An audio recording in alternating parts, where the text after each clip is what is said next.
Praise God. So what is the whole drive and the inspiration and the influence behind what it is that Matthew does? You know what I'm saying?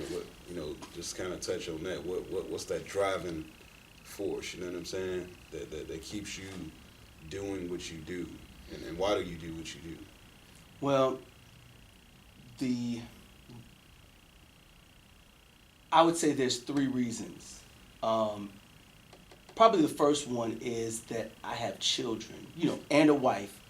But I have children, and I realize that speaking to them, right, my kids are young.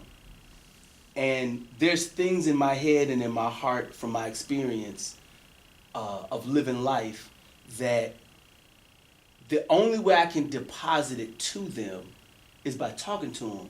And I remember when I was younger, my dad used to talk with me and my sisters, and we didn't want to hear it. So if I can put it in a song, if I can put it in what I'm doing, they'll get old enough to sort of appreciate that. Right. So that's probably the first thing. Second thing I would say is that the church means a lot to me.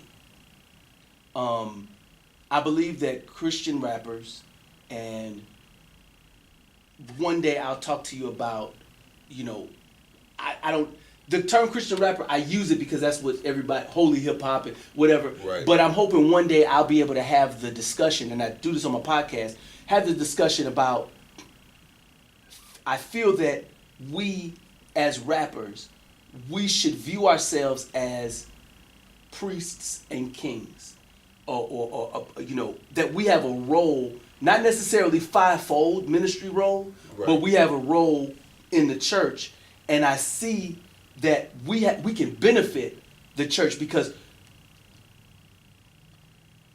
we have a way of saying things. A pastor can put out, a 20 CD, 20 audio messages, and we can say the same thing in one song. Bam, and they get it. We got the prescription for the church. Probably the third thing is because I love doing music. I just love it. That's what's up. It's always in my mind. I'm always thinking about songs. You ever be thinking about songs? How does that feel? Oh yeah. Cause it's annoying a little bit. Cause it's like you're always thinking of it all the time. Yeah, man. Even when it's time to sleep, you just stuff and running through your spirit, man. But that's awesome. You know what I mean? That you do this, to be able to communicate a message, primarily the gospel. You know what I'm saying? The redeeming message and the life-giving message of Christ. Through your music, and that's awesome. You too, actually. You too. Hey, I've seen your delivery of you have a very strong delivery of your music and of your lyrics and all that, and that's enjoyable. You know what I'm saying? Because it's very enjoyable. I try to be a little whatever, and you know what I'm saying. But you're like, listen, this is the gospel. That's it. I praise God for you, man. So just let the people know, a little bit about what you got going on, because I know you got several things that you got going on, the podcast, and how people can tune into the podcast, and what can they expect from the podcast. So here's what happened. I started the podcast a couple years ago, but I was very, very nervous about you've been doing this. So you know what happens. I haven't been doing it that long. No, listen. Here's what you've been doing. Here's what you've been doing, Pastor Rick. You've been out here. You're pastoring a church, and you got believers who were called to you. And I feel that us artists, that we have people called to us. And when you put yourself out there, you're gonna get attacked by the enemy, by the devil. And you put yourself on the line. And I was very nervous about that a lot, because so I would do the episodes, but I basically had a soft opening. All these years, it's been soft. It's been, hey, I'm here. You know what I'm saying? And then go back to work. And so I've got a lot of episodes on my website, of things that I did. I actually did an episode where I have a friend who delivered her own baby. She talked about how she delivered her own baby in the front seat of her car during a blizzard at the hospital with her 2 kids in the back seat. That's wild. That's Okay, crazy. so I'm saying it's not Jerry Springer. It's not that. But what I'm saying is that I'm talking to people with different experiences. So, and I got a lot of stuff that I try to do and share music, share experiences, stuff like that. So anyway, but it's been soft. I haven't advertised. So, Right.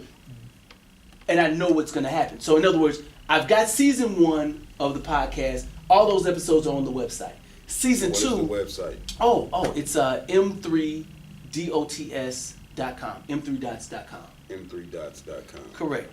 So That's right there on the screen. look, Yeah. it looks upside down to me and backwards. So anyway, but season 2, I've got them recorded, and my goal is finish up season 2, get them all edited, and got an engineer. An engineer last night told me, "Hey, look, man, let me do the sound, let me do the engineering for your podcast." And I was like, "Oh my God, that's gonna free me up to be able to do more stuff." So season 2, I'm gonna start dropping those episodes in late August, early September. Got you, man. Now, before we had started the episode, we was touching on some things, and we was talking about how we not the church police, anything like that. You know what? I had to put my badge away. I had to retire my church police badge. used to be the church police. Look. And you know what? You know how like police officers, you got some people who are detectives, right? You got some people who are the parking meters or whatever. I was more like the parking. You know what I'm saying? Like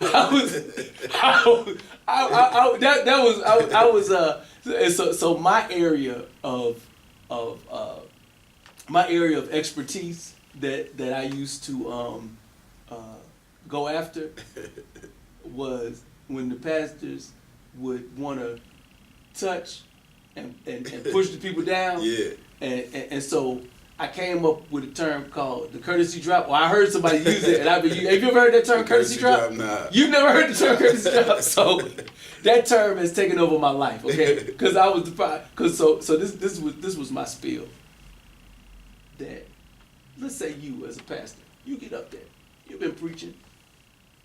Sometimes I felt that pastors that go to do the touch, sometimes, just like me and you, we're not always feeling anointed. Right. The anointment always ain't flowing sometimes. It's like no big deal. So the members of your church should be able to play along. And just go ahead and with you. So when the pastor put his hand on your head, you may not feel the power of God, but just go down anyway. That's a courtesy drop. Just go down it. So that's what I'm being facetious a little bit. But my point is that I had to retire my badge and just let people be who they gonna be. Right, and be who they gonna be, man.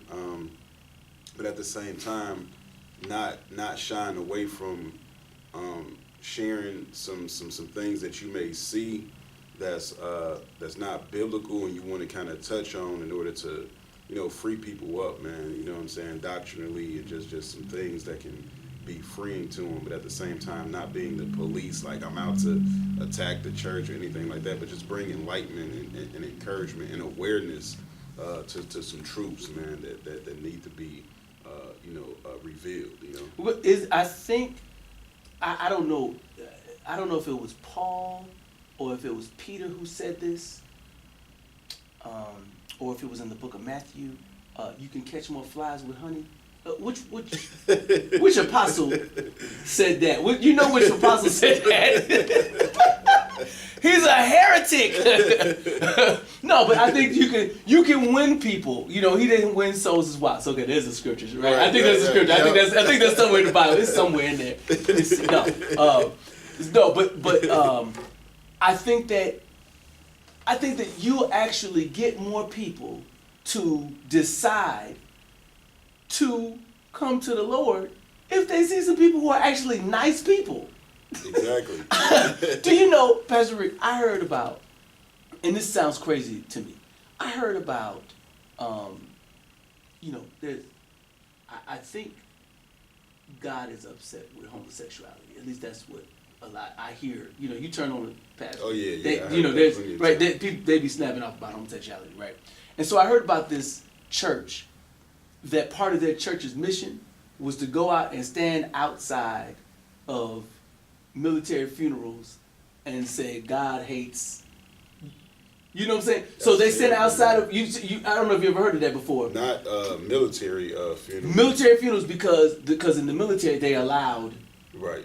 Like they kind of changed some policies or whatever. So I was thinking to myself, boy, that is a rough way to be as a church.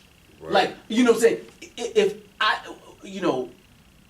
I may agree with the stance about it, but there's a way you can be.